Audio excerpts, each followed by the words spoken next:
Hey y'all, hey, this is Coffee with Friends, and I am raw to the bone. Good morning, y'all. Good morning. Oh my God. I'm just gonna go right ahead and start you off with the positive vibes because I have to remind you that it's gonna be a what? They gon' rise in the sun. Step two, get some good, some food in you. Step three, think real hard about what you wanna be. Step four, everybody just do your thing. Wake up, today's gonna be a good day. Wake up, today's gonna be a good day. Wake up, today's gonna be a good day. Wake up, today's gonna be a good day. Wake up, today's gonna be a good day. Wake up, today's gonna be a good day. Wake up.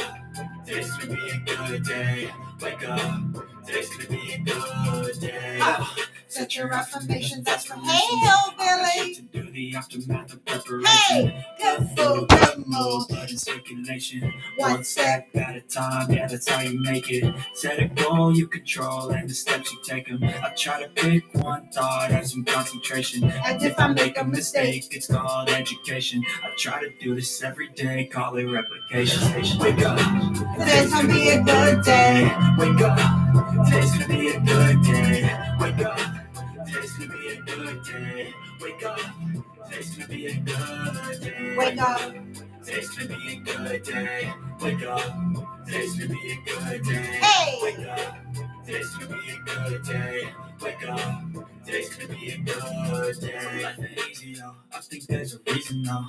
Ups and downs, just like every different season, yo. Sometimes I'm high, Other times I'm barely breathing, y'all. You always gotta fight and hide from the demons, yo. Negative thoughts are poison they ride. Head full of flies, so here come the clouds. They'll never stop unless I can swap. All the bad for the good in my head when I'm lost. Ha! So I'ma fake it till I make it. Positive thoughts are overtaken. I got patience, one day at a time. It's how you operate a cadence. So flow, you grow, you show yourself the foundation. Stay away 8 from motion degrees. because it's damn Let me patient. see. I know that I like to do it because it's sensation. I live my life in my head like a narration. 29 here. Greatness, do my best, man. I'll take it. Hey! Wake up. Today's gonna be a good day. Wake up. Today's gonna be a good day. Wake up. Today's gonna be a good day. Wake up. Today's gonna be a good day. Wake up. Today's gonna be a good day. Wake up. Today's gonna be a good day. Wake up. Today's gonna be a good day. Wake up. Today's gonna be a good day.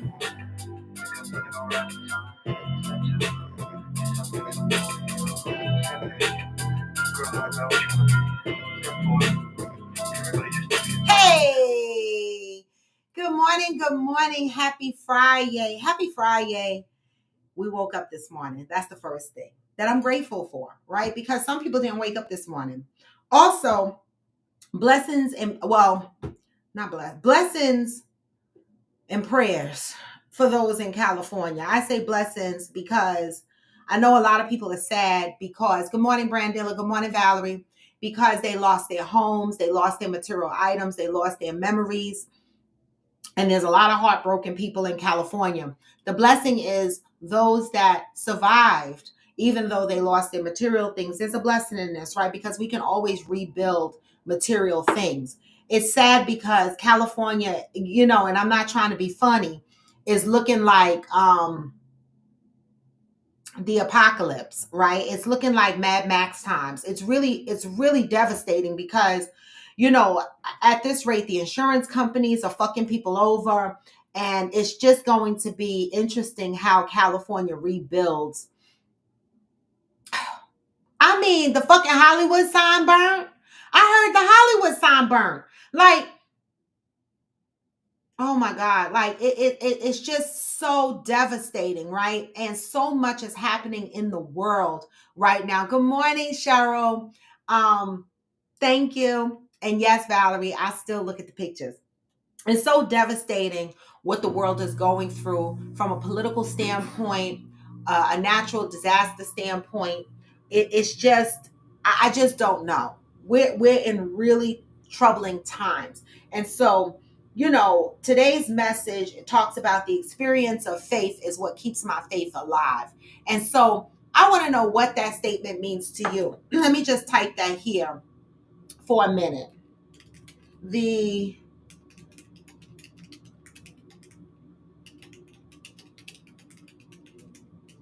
What does this mean to you? My experience of my faith keeps my faith alive, right? Now, for those that are going through some trials and tribulations, those in California, those that are here, whatever you're going through, right? What does this statement mean to you? The experience of my faith keeps my faith alive.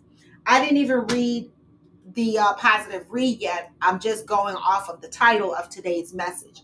And when I read that message, I said to myself, what does this message mean to me?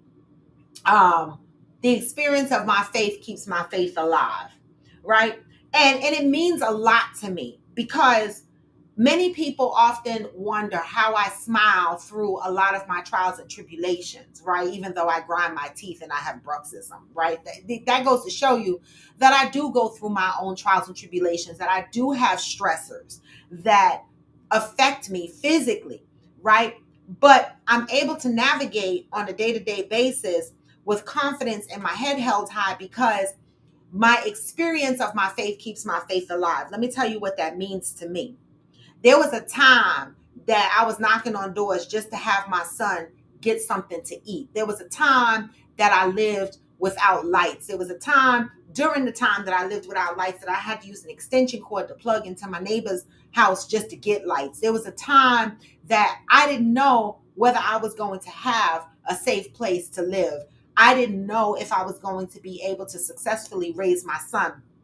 And although those times were very hard, when I look back on those times and what I've come through, right? And my son being 41 and a great guy at this point in his life, that is the experience of my faith. Everything that I've gone through in the past, everything that I didn't think I was going to make it through, not being able to pay my bills, not being able to live my teenage years, not being able to live my young adult years, right?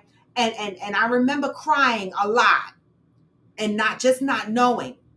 When I look back across 40 years, and I see what I have come through and I see where my life is today, everything that happens in my current life, I draw on my experiences of my faith because I feel as though if I can get through all of what I've gotten through, and I'm not talking about faith as it relates to religion. I'm just talking about faith in whatever it is you believe in.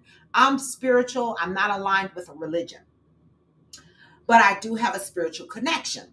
And I hold faith based on my experiences. So when you are feeling down, right, and you don't know how your life is going to turn out, just reflect on a time in the past that you were struggling and you didn't know how you were going to make your way out. And reflect on the fact that you made your way out and use that to carry you through your new trials and tribulations, right? And so that's what the message means to me. The experience of my faith keeps my faith alive. Okay? That's how I navigate through life. Because I'm like, nothing can be as bad as it was when I was raising my son at 16 years old. Right? And so that's how I navigate. I draw on my experiences. Okay? And that's what keeps my faith alive. The California thing, Brandilla said, I'm feeling like there's more to this California story. This fire didn't just come from nowhere. However, prayers to all who were affected. It's wild that the insurance companies have been canceling coverage for the state of California for months.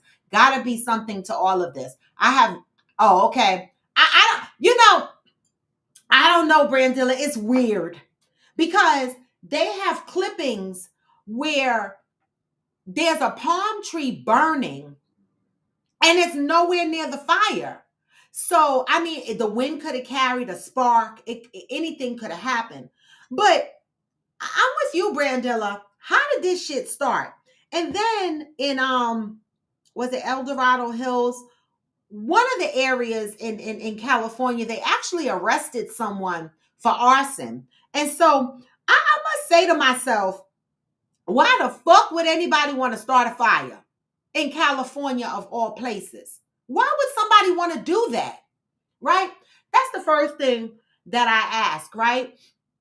And then the second thing is when the government cuts funding for the fire department, right? And you don't have enough firefighters to fight these fires, then you go to the prisons and you pull the prisoners from the jail cells and you put them in the firemen suits and you tell them to go out there and you fight a fire. I saw a post from Chris Brown that indicated that they were paying these inmates 16 cents an hour to put these fires out. And it reminded me of a series that's on Paramount called Fire Country. I don't know if any of you watched that. I was watching it. I didn't finish the series.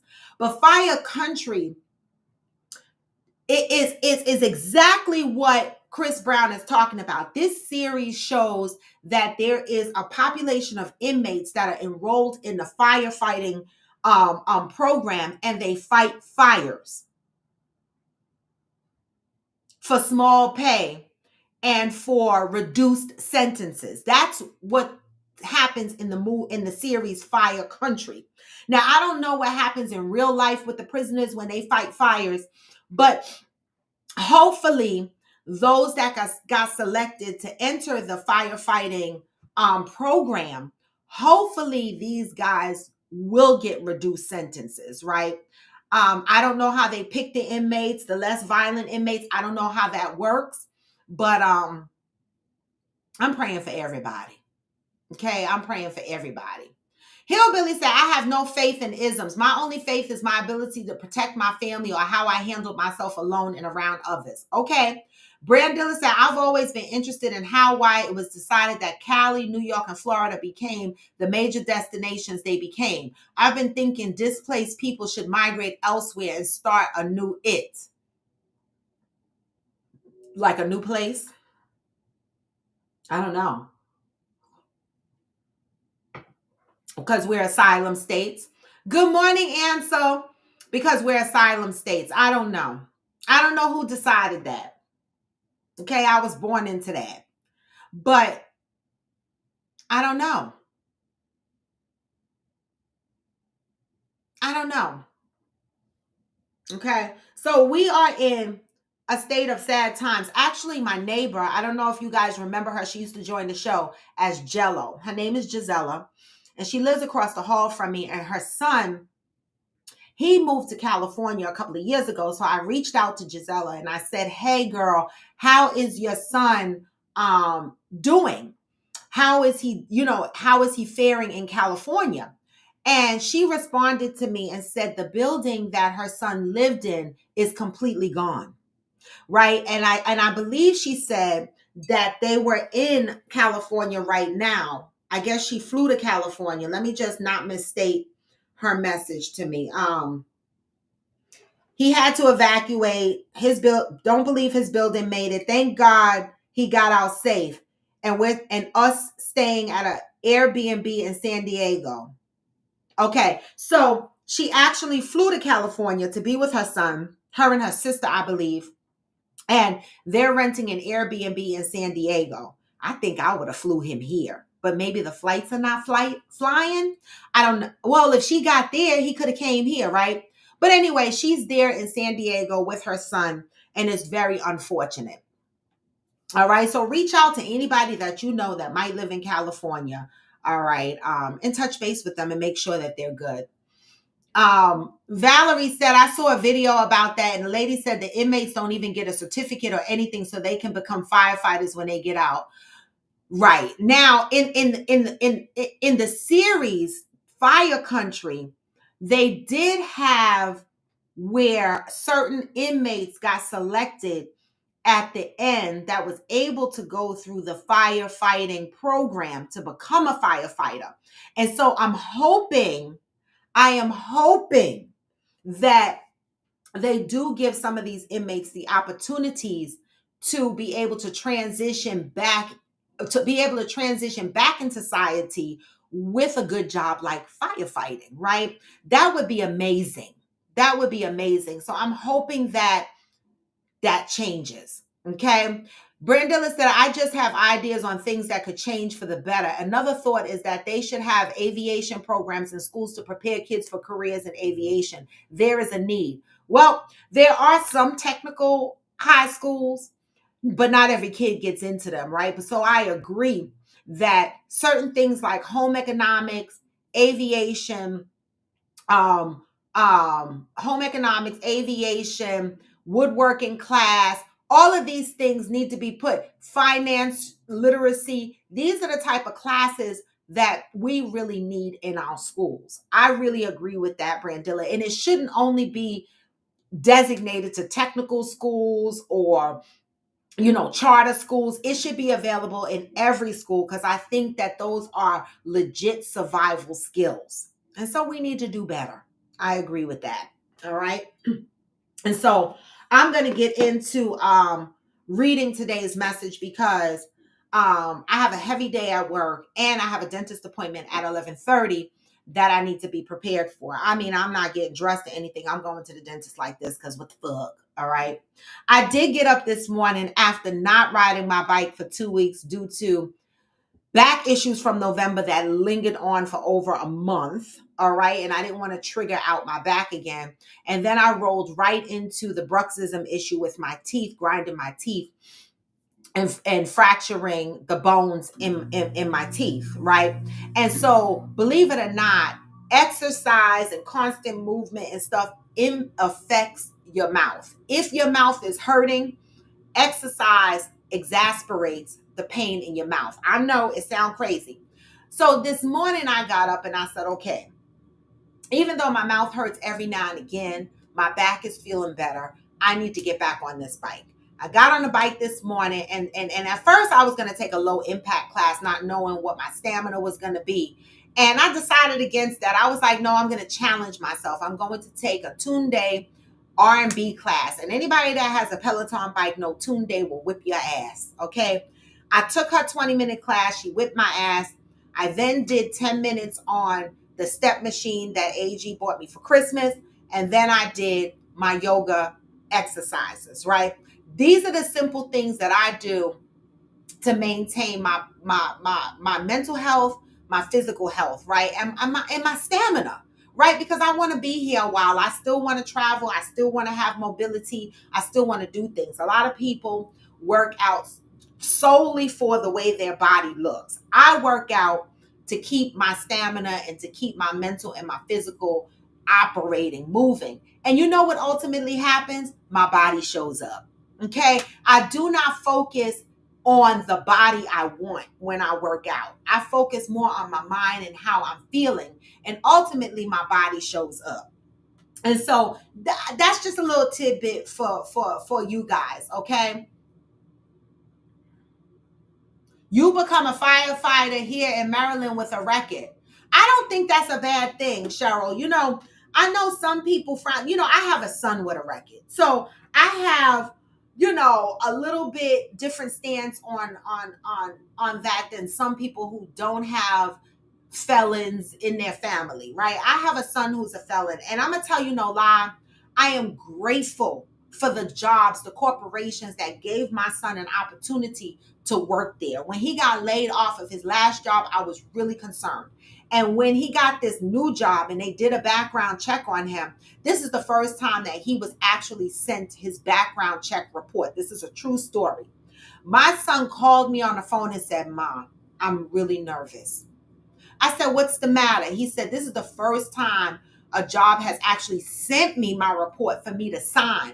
And when I read my background report, it sounds so bad. It looked like I'm a bad person. And I said, and you were a pain in the ass. You were. That is your past. That's going to follow you around forever, right? We just got to hope that corporations see you for what you are today and take a chance on you. And God is good. This is why I pull on my faith from the past, okay, and my experiences, because this job hired him anyway. Okay, he was 7 years on the last job as a manager, and now he just started a new job in a corporate company, and they gave him a chance. And so I'm I'm coming from a different place. Some of these guys that get out of jail, they do need a second chance, because if you do not give them a job and you do not give them a second chance, recidivism is real. Recidivism will occur. If you do not know what recidivism is, I can explain it to you really quickly. Recidivism is a felon or someone that comes out of jail and repeats a crime and ends up back in jail. And this is a prime example of what happened to my brother. When my brother got released, he was living in Virginia, had his own apartment. McDonald's wouldn't hire. He tried every job, every corporation, and then he went down to the fast food industry because he's like, if nobody's going to hire me, at least McDonald's is going to hire me. McDonald's wouldn't even hire him in Virginia. We tried to get his parole officer to transfer him to another state. They denied him. I paid his rent for 3 to 6 months. I can't exactly remember how long I paid his rent, but it got to a point where I could no longer pay his rent. And what happened? He re-entered the world of illegal behaviors. Because why? He needed the money to be able to maintain his lifestyle. And then he ended up back in jail. That is recidivism. If we are not going to allow these people to re-enter society and rebuild and build, positive citizenship and contribute to the growth of our economy, what do you think is going to happen to them? They are going to go back to a life of crime just to survive, and then they end up in jail again. This is real. So for me, I don't have an issue with felons coming out and getting legitimate jobs. I don't, okay? Because I know a lot of motherfuckers that do fucked up shit and they just didn't get caught. And we are friends with them and we laugh and we kiki with them. But as soon as they get caught, we tag them as felons and then we don't want to give them a chance. They're no different than the ones who do the shit and don't get caught. Okay? So I feel like there are a population of felons and that can come out and reestablish themselves and re-enter society in positive ways. Right, hillbilly. We're all felons regardless we got caught. I mean, man, come on. Right, that's how they do stats on repeat felons, Valerie. And I know that because my master's degree is in criminal justice and security administration. And I've had to write many a paper on prison behaviors, on recidivism. I had to write papers on these things. And it opened my eyes when I went to school for criminal justice and security administration, because it showed me that society doesn't really accept or give second chances, right? If you are a felon and you are able to reestablish yourself and get a job in corporate America, you are lucky. You are lucky. So I'm not going to look down on a felon having the opportunity to take on a job like firefighting, right? Brandilla said, that's why it's important to stress to the upcoming kids, young adults, that our decisions make a huge difference in your life. Decisions and choices matter. People who go through the things you speak. Everyone deserves a second chance. I met a lot of good people that I admired, and they were inmates. Right? My baby daddy, my son's father, rest in peace. His dad, I met his dad when my baby daddy was in the hospital on life support. And the reason why I hadn't met his dad all those years, he's a military man. And the reason why I hadn't met his dad all those years is because he was in the Hooskow in the military for about 20, 25 years, all over a bar fight. He was at a bar minding his business, and a big old bar brawl happened, and he got caught up in the fight, and the guy he was fighting died or something, right? And so he got military jail Hooskow time. I don't know what they call it, the barracks or whatever the fuck. And when I met this man and I spoke to him and I said, did they ever give you a chance to parole? He said they gave me many opportunities to parole. He said, I didn't want a parole. I told them, no, I don't want to come out for y'all to babysit me. Let me sit here and do all my fucking time so that when I come out, I ain't got to worry about you and you ain't got to worry about me. And this man did all his time. And so that's why I did not meet him. Now, this is a felon. Now, do I hold it against him that he was protecting himself? I worked with a woman on a trading floor, okay, and her fiance also was facing 20, 25 years. I don't know what happened to that case, all because her ex-husband broke into her house and was robbing her. And when she called her fiance, who owned a gym down the block from where they live, the fiance came, okay, came into the house. It turned into a fight, and they were fighting in the bathroom, and they slipped, and the guy hit his head on a tub and died. Okay. Now, this fiance was just protecting his fiance. And then he was faced with jail time. I remember we collected money for her on the trading floor. Okay. For her case. Okay. There is a Netflix series called I Am a Killer on Netflix. I am watching season 6, and there's a story on there that touched my heart. A black guy. He's an identical twin. And one night, I mean, he had his criminal troubles, and then years later, he had a child, he got himself together, went back to school, got a bachelor's degree, opened up a business, security business, where he was dispatching bouncers to different clubs. This particular night, his twin sister and cousin was going out to celebrate their birthday. Y'all can watch this on I Am a Killer. And he was hesitant to go at first, but he ultimately went.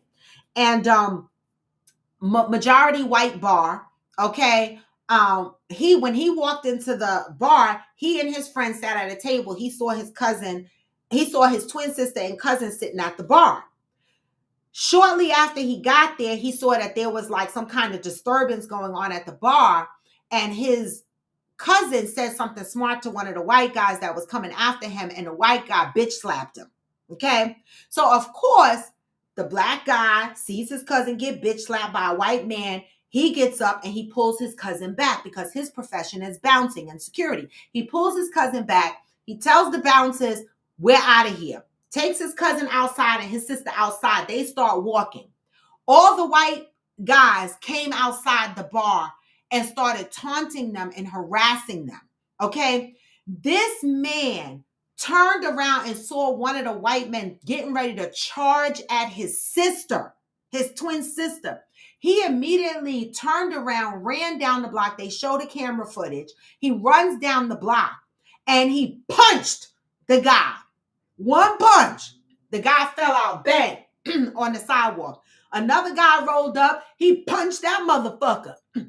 That motherfucker laid out. Now, this motherfucker must have had some deadly punches. Okay. He looked about 6'6", big hands. Punched him. The original guy he punched got up and walked away. Ran away. The second guy didn't get up. Later on, he died at the hospital. This man was charged with 20 years of manslaughter. And when they interviewed him, he said, yes, I feel sorry for the family members. Somebody lost a son, a grandson, a husband, right? A brother. He said, but am I sorry for my actions? No, I was protecting my sister. As you can see in the video, this guy was charging at my sister. And so they said, right, why did you punch both guys? He says, at that point, I'm just in protect mode. He got 20 years. You know why? Because the one guy he punched that got up and ran away was the one that was charging at his sister. The other one was just with them. And he rolled up. He didn't attack. But when you're in that angry mode and you're swinging and you're protecting, sometimes you black out. You just start swinging. This man got 20 years.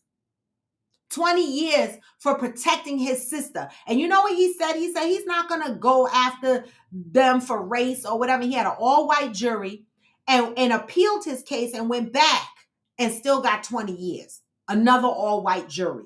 Okay? And you know what he said? He said if this was opposite, if he was in a bar and he was a black man and he punched out a white person, okay, And then he charged outside, him and his black crew friends, and chased the white people and harassed them. He said if a white person would have turned around and punched him and he fell out, he truly believes that they would not have gotten the time that he got.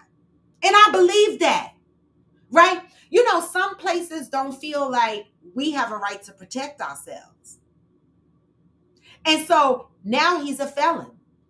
And who are we to say he doesn't have a right to enter society? We cannot blanket these people.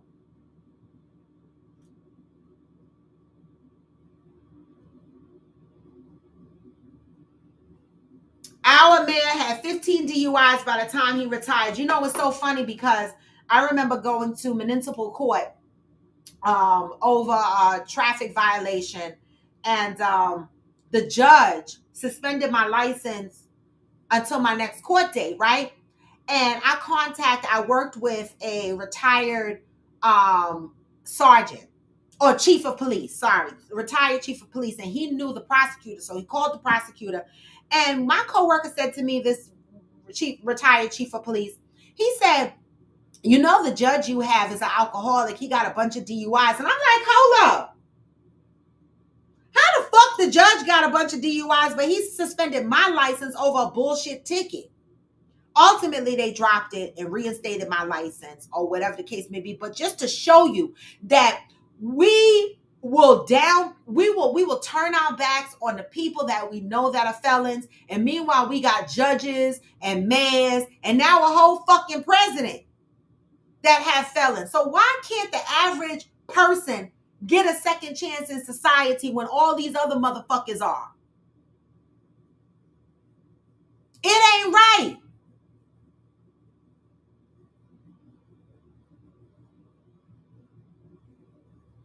Agree, Brandilla.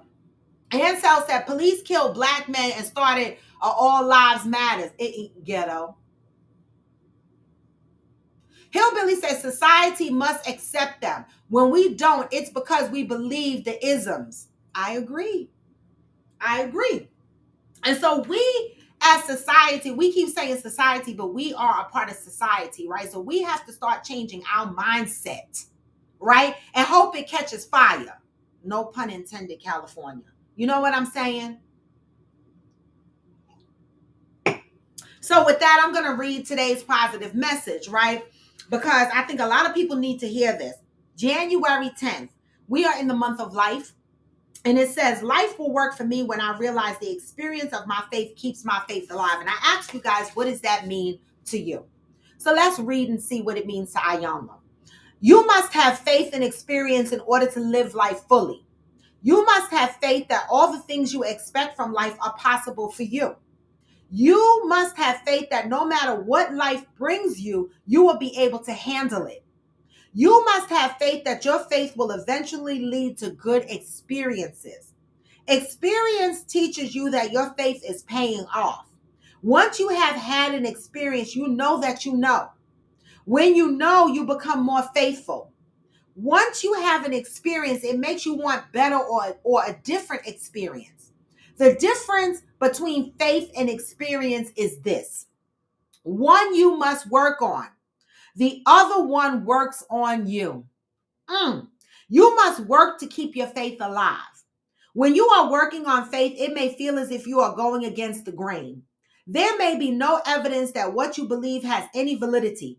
Still, you must move forward faithfully until you have the experience that will lead you to knowing.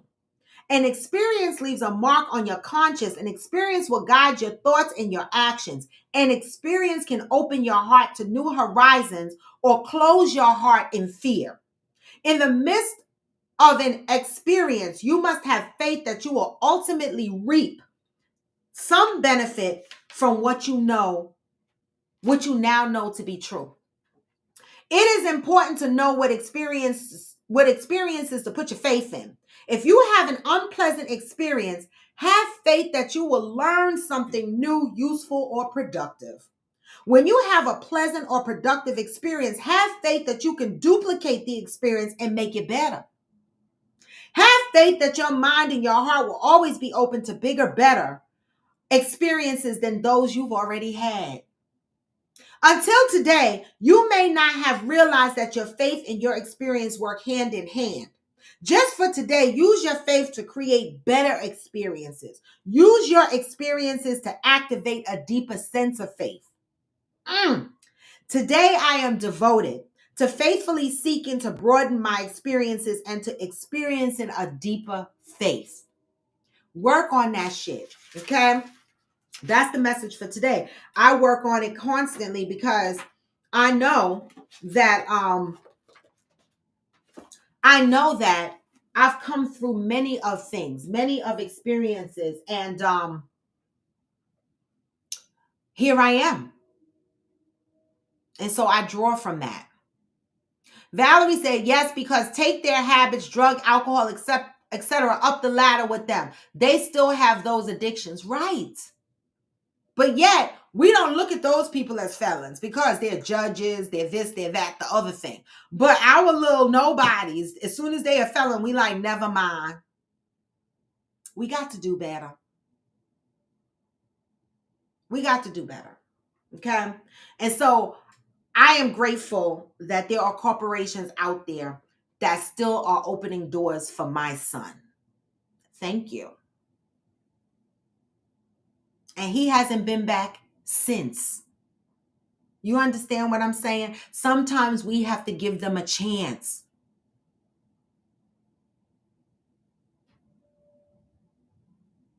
That's it, and that's all. That's my damn message for today. The fuck?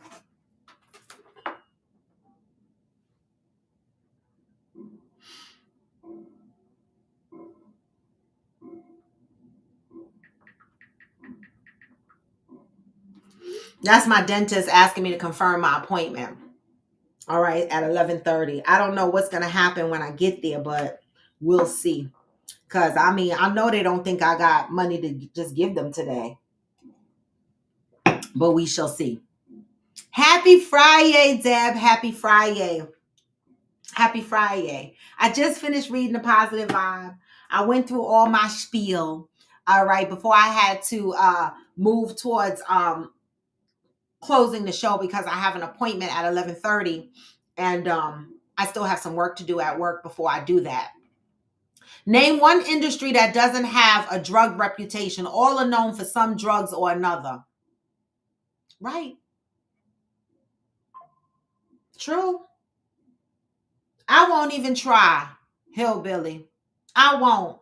You know, I worked in corporate America for 30 plus years. And one particular company that I worked at, they didn't do piss tests. You know why? We got fingerprinted, we got bonded, but they didn't do piss tests. And it was the first financial firm that I ever worked at that did not do a piss test. And I was like, wow, they didn't piss test nobody? You know why? Because the executives were indulging. I know that for a fact. Okay, the executives, when they give boat rides and shit like that, they invite some of the employees on there. They were indulging. They were. And when the company merged with another company through a merger and acquisition, guess what the new company did? They came in and did a piss test. And I remember this day because the people in the call center and in the back office, some of the people that I knew, they were calling me on the phone saying goodbye. And I said, why are y'all saying goodbye to me? And they were like, oh, because we getting ready to get drug tested and we know we're not going to pass. A lot of people got let go. That was working for the company for many, many years. Right? You don't know who you sitting next to in corporate America. Okay? How come you're not going to get her back to college on time, hillbilly?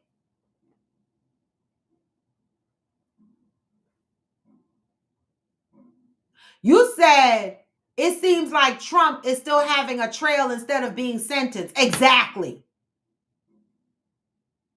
I never seen no shit like this before. Valerie, you said right because everybody getting high. Listen. Okay? So the message today was what? What was the message today?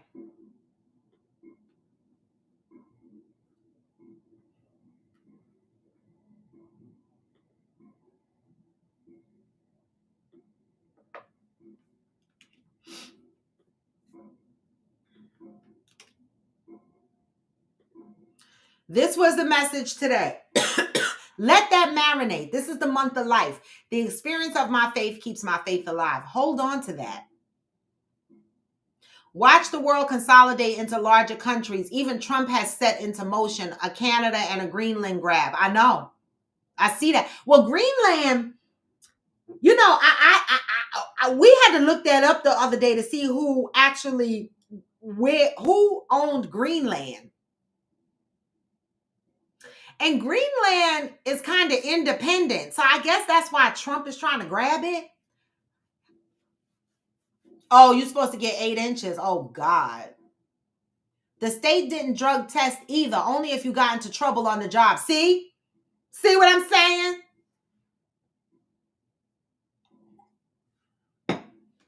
See what I'm saying? I mean, some jobs do random tests. Like if you are an engineer driving the train and stuff like that, you get random tested and stuff like that. If you know, Debbie and Fancy job, they get tested, you know, but, you know, I'm just saying. All right. So with that, guys, I got to go. I know it's Friday and I normally hang around for a while, but I got a dentist appointment at 11:30. I got to get some meeting notes out from a meeting that I just had, and I need to really think and concentrate on getting that out before I head out of here at about 11 o'clock to head to the dentist. And pray for me because I don't know what's going to happen in my mouth because my mouth still hurts. And I mean, I hope it's not another tooth that I've injured because I cannot be toothless. Okay. I cannot be toothless. I'm hoping that they just tell me that it's nerves and I just hopefully one day it'll go away. But I don't know. My mouth has been off and on. In Jamaica, I had 2 really good days in Jamaica, and it was probably because I was drinking rum punch and shit. But when I got back home and I'm not drinking rum punch, I felt my mouth again. Now I've been rinsing with salt water, peroxide, brushing my teeth with Sensodyne floss and everything to make sure that my teeth are clean and shit, and my mouth still hurts. It's like a radiating pain that goes across my right side. I can't tell if it's a tooth, if it's my gums. I don't know. That's why they think it's nerve damage. So pray for me, y'all. Pray for me, okay? And with that, y'all, I'm going to send y'all out. Thank you, Valerie. You have a beautiful weekend as well. With that, I'm going to send y'all out with some good positive vibes and remind you that even when you're low, you can still what? Even when you feel low, you can still go. And you can. Even when you feel slow, you can still go. Yep. Even when there's no hope, you can still go. I never answer to no, man, I still go. This is Coffee with Friends, and I am Raw to Bebo. Happy Friday, y'all. Move with peace and love.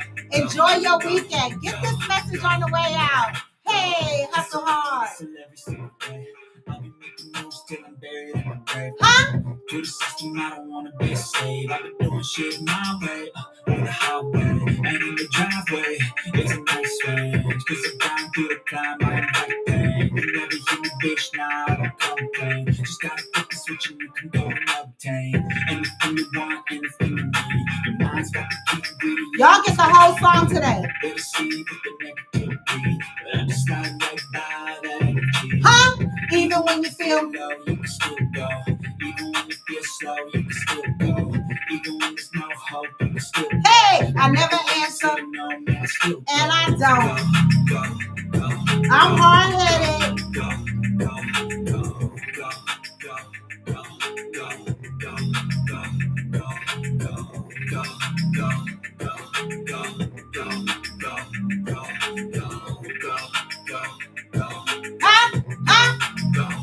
Go Ravens and go Bills. And even that can change. You can flip the gray matter like some batter. Huh? to say. Fake it till you make it A. And if you play that game, then you just might make a Huh? change. Rearrange all the bad to okay. Flip Take the the- worst thoughts saying, turn them to a game. Take the best thoughts saying, put them on display. On repeat. Take your best thoughts and put them on display. Never slow yourself down. You could do some more. Yes. Push that start thing and you find it all. Open it up and finally explore everything that you got. You can never do before. Come on. Even when you feel, low, you can still go. and you can, Even when you feel slow, you can still go. and you can. Even when there's no hope, you can still go. Yep. I never answer to no, man. I still go. I'm hard headed. Huh? Huh? Prayers for California, y'all. Stay strong. Hey. What?